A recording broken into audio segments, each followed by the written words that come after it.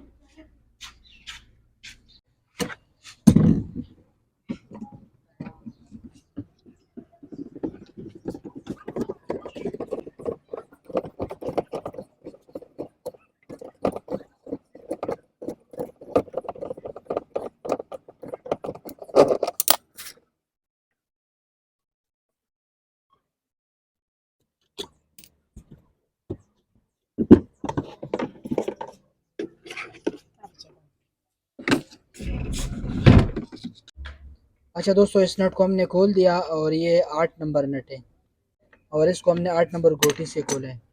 तो इसको हमने खोल दिया। ये इसका पुली है, ठीक है ना।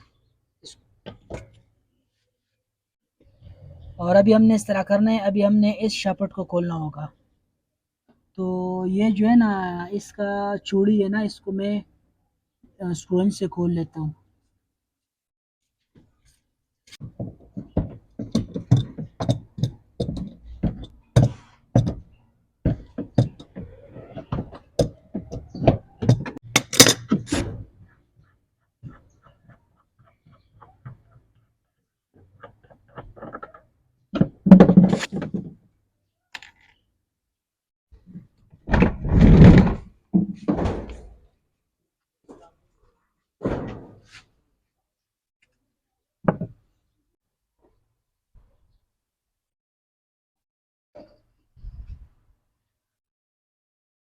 तो ये आप देख सकते हो दोस्तों, इस मशीन का ये जो रूटर है ये ख़राब है। और ये आप देख सकते हो दोस्तों, ये बहुत सख्त हो चुकी है। मतलब ये जाम हो चुकी है ना। इसके अंदर एक बुश होता है, तो वो जब इसका ख़राब हो जाए तो वो मसला करते हैं। तो अभी हम इसको चेंज कर देंगे। तो ये वैसे रिपेयर नहीं होती, ठीक है ना। और ये इतना महंगा नहीं है, 500-600 रुपये का आपको मार्केट से इजीली मिल जाता है। अच्छा दोस्तों, यहाँ पर ये आप देख सकते हो, ये मैं दूसरा रूटर ले आया हूँ। ये इसके साथ का रूटर है, ठीक है ना। इसको आप रूटर भी कह सकते हो और इसका गियरबॉक्स भी कह सकते हो, लेकिन ज़्यादातर इसको रूटर बोलते हैं, ठीक है ना। इसको मैं लेकर गया था, तो मैं इसको इसके हिसाब से ले आया हूँ। तो जब आपने इसको परचेज़ करना हो तो आप कोशिश क्या करें कि पुराना वाला रूटर को अपने साथ लेके जाया करें। और मैं इस पल्सेटर को भी साथ लेकर गया था।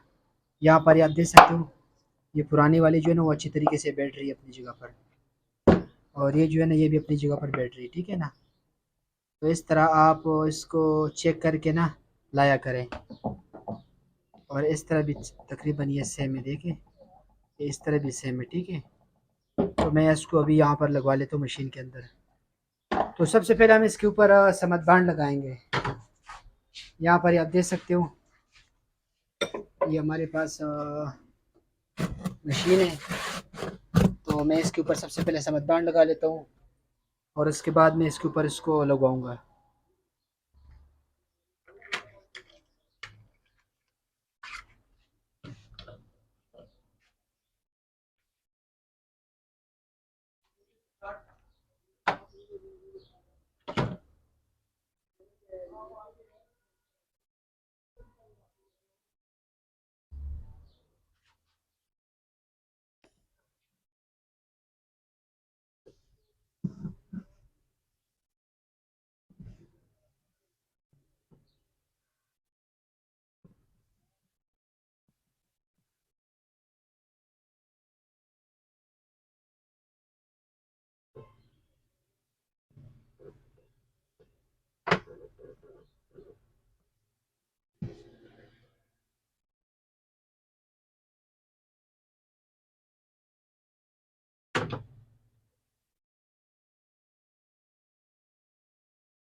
तो यहाँ पर आप देख सकते हो, मैंने इसके ऊपर इसको लगवा दिया, समझ बांड इसके ऊपर भी लगा दिया और इसके ऊपर भी लगा दिया।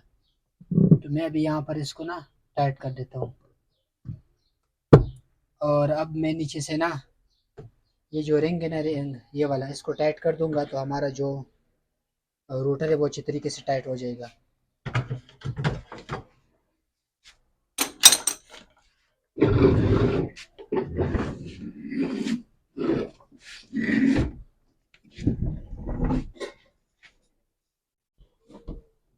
तो यहाँ पर आप देख सकते हो दोस्तों, मैं इसको यहाँ पर टाइट कर लेता हूँ। और ऊपर से ये रूटर ऊपर से एक बंदे ने पकड़ा हुआ है ताकि ये टाइट रहे, मतलब लूज ना हो, ठीक है ना।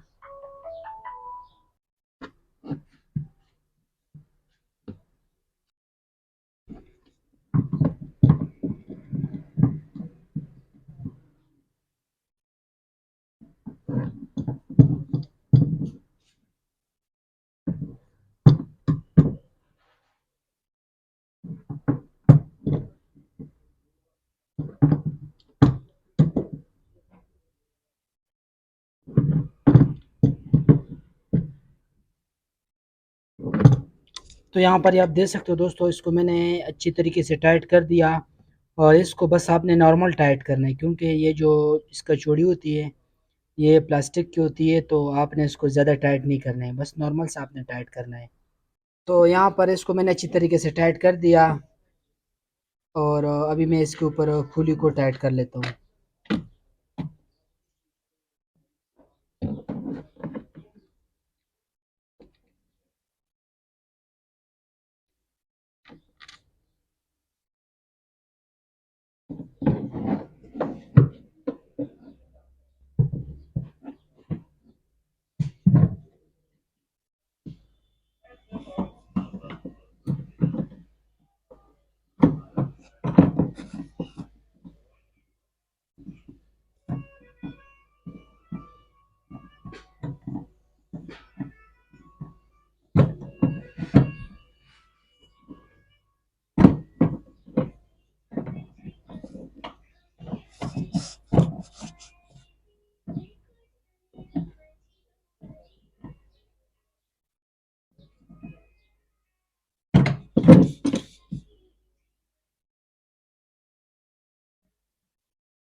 तो यहाँ पर आप देख सकते हो दोस्तों, इसको मैंने अच्छी तरीके से टाइट कर दिया। और अभी हम यहाँ पर बेल्ट को लगवा लेंगे।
तो यहाँ पर ये आप देख सकते हो दोस्तों, इसको मैंने अच्छी तरीके से टाइट कर दिया। और अभी मैं जो है ना इसको ऑन कर देता हूँ, मशीन को ऑन कर देता हूँ।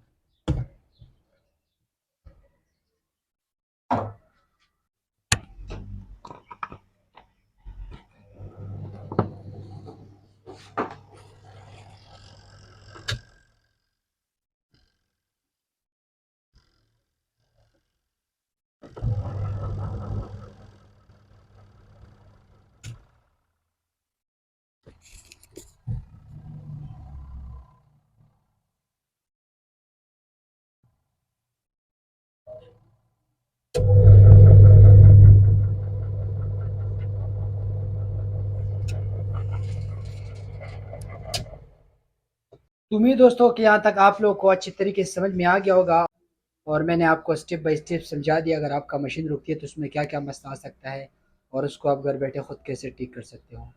दोस्तों अगर वीडियो अच्छी लगे तो वीडियो को ज़रूर लाइक करें, और अगर आप लोगों के जहन में कोई किस्म का सवाल हो तो आप हमसे कमेंट बॉक्स में पूछ सकते हो। हमजा भाई को दे इजाज़त, दुआ में याद रखिए। अल्लाह हाफिज़।